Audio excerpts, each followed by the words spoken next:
안녕하세요, 써니즈입니다. 오늘은 에크하르트 톨레와 함께 서구에서 영적 스승으로 주목받고 있는 바이런 케이티의 이야기입니다. 그녀도 처음부터 영적 스승이라고 불리진 않았습니다. 그녀는 원래 세 자녀를 두었고 수입이 좋은 부동산 중개인이었습니다. 평범한 미국인이었죠. 그러다가 10여 년 동안 우울증, 자기 혐오, 자살 충동에 시달리게 됩니다. 그리고 지나치게 술을 많이 마셨고 체중도 늘어서 90kg이 넘게 몸이 불었습니다. 거의 집 밖으로 나갈 수도 없었고 침실에서 며칠씩 나오지도 않았고 샤워나 칫솔질도 할 수 없었습니다. 그녀는 이게 다 무슨 소용이야? 어차피 다 부질없는데 라고 생각했다고 해요. 그러다가 결국 43살이던 케이티는 식이장애 여성을 위한 요양원에 스스로 들어갑니다. 그런데 그곳의 사람들이 케이티를 너무 무서워해서 케이티를 다락방 침실에서 지내게 하고 밤에는 그녀가 내려오지 못하게 계단을 막아 놓았다고 해요.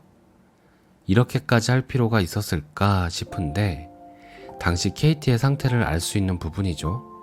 그녀는 폭발적인 감정과 행동들을 했었기 때문에 집에서도 아이들조차 그녀를 두려워했었습니다. 요양원 사람들은 케이티가 밤에 내려와서 어떤 끔찍한 일을 저지를지도 모른다고 염려했다고 해요. 그러다가 요양원에 들어간 지 일주일쯤 된 어느 날 아침, 케이티는 삶이 바뀌는 체험을 하게 됩니다. 그녀는 스스로 침대에서 잘 자격이 없다고 생각해서 바닥에 누워 있었는데 바퀴벌레 한 마리가 그녀의 발목으로 기어 올라왔다가 내려갑니다. 그녀는 눈을 떴는데 그녀를 괴롭히던 모든 우울과 두려움, 모든 생각이 사라지고 없었습니다. 이때를 회상하며 케이티는 이렇게 말합니다. 바닥에 누워있는 동안 이해하게 되었습니다. 깊이 잠들어 있을 때는 바퀴벌레가 발목에 올라왔다 내려가기 전에는 모든 생각 이전에는 모든 세상 이전에는 아무것도 없었고 아무것도 없다는 것을. 그 순간 4가지 질문이라는 작업이 태어났습니다. 여기서 4가지 질문은 케이티가 사람들이 깨어나도록 돕는 하나의 방편인데 꽤 많은 사람들이 도움을 받았다고 해요.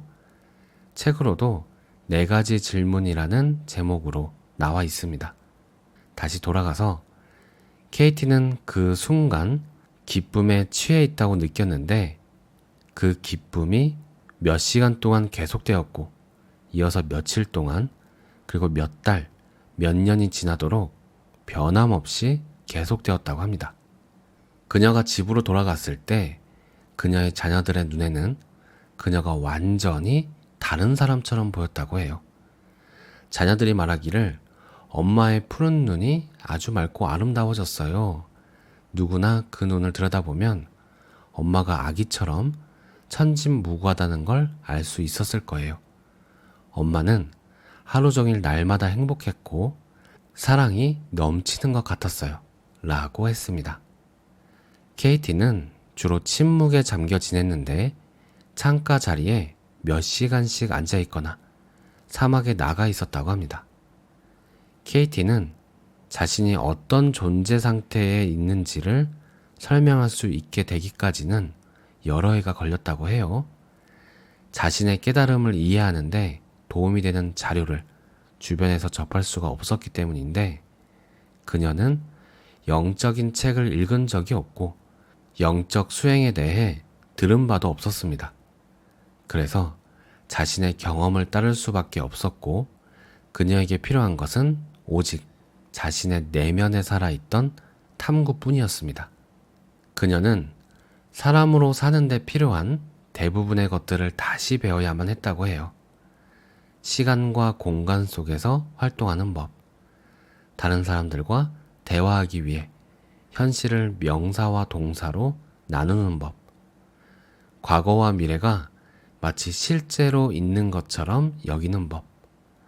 그런 것들을 난생 처음 보는 것처럼 새로 배워야만 했습니다. 그녀의 마음에는 단 하나의 믿음도 허락되지 않았는데 모든 생각, 종교적 관념들도 불살라버려서 어떤 종교적인 믿음을 받아들이지도 않았습니다.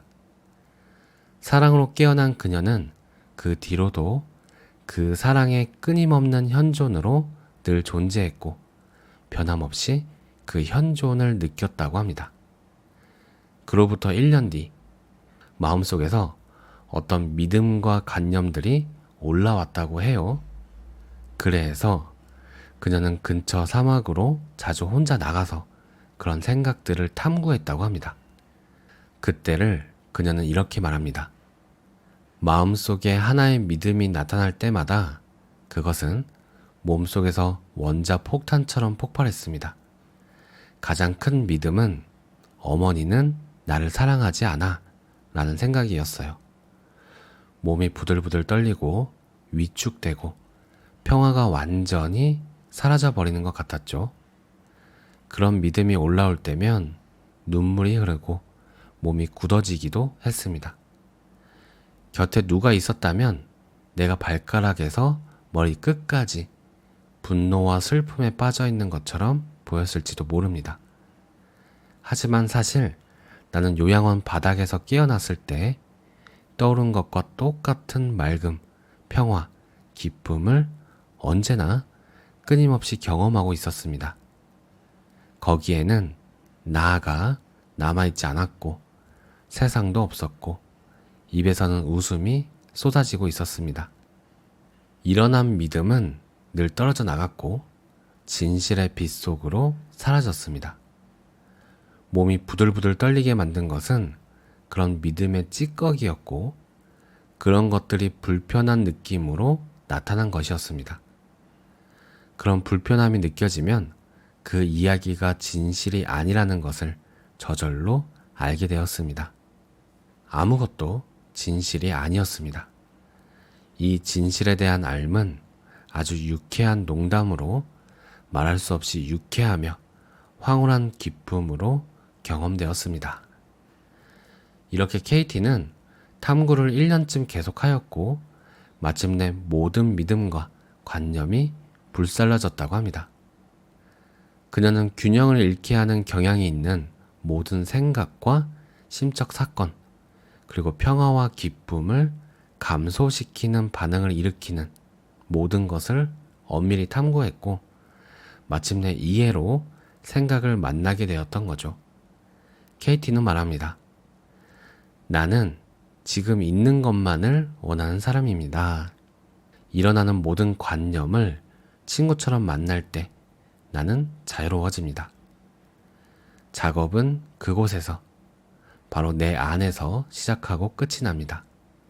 작업은 당신이 그 모든 것을 정확히 있는 그대로 사랑할 수 있음을 보여주고 그 정확한 방법을 알려줍니다. KT가 요양원에서 돌아왔을 때 그녀가 살던 동네에 소문이 났습니다. 빛나는 여인이 이 동네에 살고 있다. 이런 소문이었죠. 왜냐하면 어떤 이들은 자석처럼 그녀와 그녀의 자유에 이끌렸고 점점 더 많은 사람들이 그녀를 만나러 왔습니다. 이때 KT는 사람들에게 필요한 것은 자신이 함께 있어주는 것이 아니라 자신이 깨달은 것을 그들도 스스로 발견할 수 있게 해주는 거라고 확신했다고 합니다. 그렇게 30년 넘게 영적 스승으로서 전 세계의 사람들이 분노와 슬픔, 스트레스와 좌절 등에서 해방되도록 돕고 있다고 합니다. KT의 이야기를 들으면서 어떤 생각이 들었는가 하면요. 저렇게 갑자기 아무런 마음 공부도 하지 않았음에도 깊은 깨어남을 경험하는 사람들도 있다는 것이 한편으로는 신기하면서도 나도 언젠가 라는 기대를 갖게 하기도 합니다.